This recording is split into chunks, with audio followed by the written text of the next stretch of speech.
a man and a woman at the back of the paper. So I knew if I'm able to fix the man and the woman, I will fix the world back again.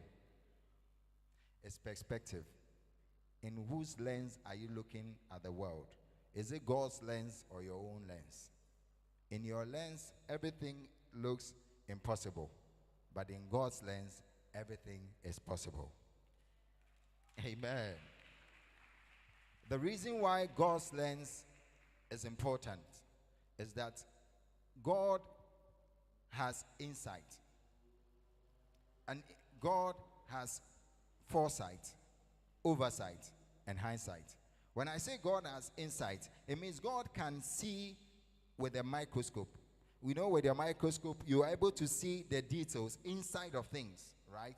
So the situation, God has an insight into that situation because he has a microscope into it.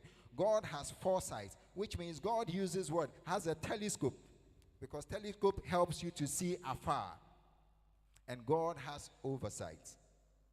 It's like sitting in a helicopter and looking at an area. You can see it better than you stand here and you are watching it. If you ever sat in a plane and you traveled abroad, when you go up, you see Ghana everywhere, especially at night. Everywhere looks dark. But you reach abroad, everywhere looks beautiful then, because of what? You have oversight of the whole country. And that is what God has. And so we are going to look at 5 ways to look through God's lens. The first way I call it's to look up. To look up. You have to look up. In Psalm 121 verse 1 and 2, it says, I will lift up my eyes unto the hills, from whence cometh my help. My help cometh from the Lord, which made heaven and earth. Today, most people, we are all looking down.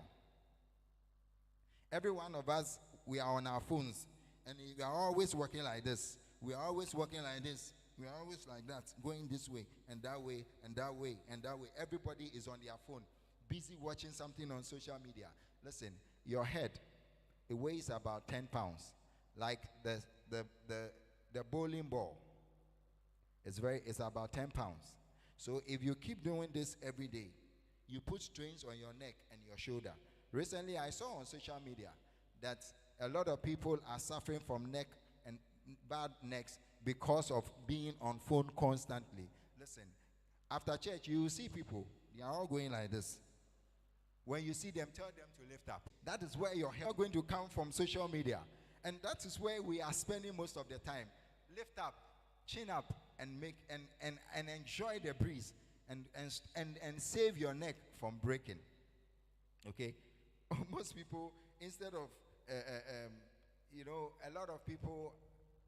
Recently, I saw somebody with a war gecko tail on the child's neck, and I was asking them that why do you put a war gecko tail on the child's neck? They said it's for protection and good luck, and apparently it's being sold. Now think about it. This war gecko was killed by somebody. The war gecko wasn't lucky and was killed by somebody, and you are putting the tail on your neck as good luck. How is that possible? When you are just look up, lift up your head unto the Lord, the hills.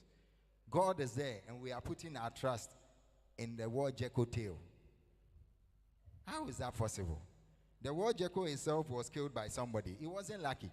I'm sure the person even used their shoes to hit it and it died.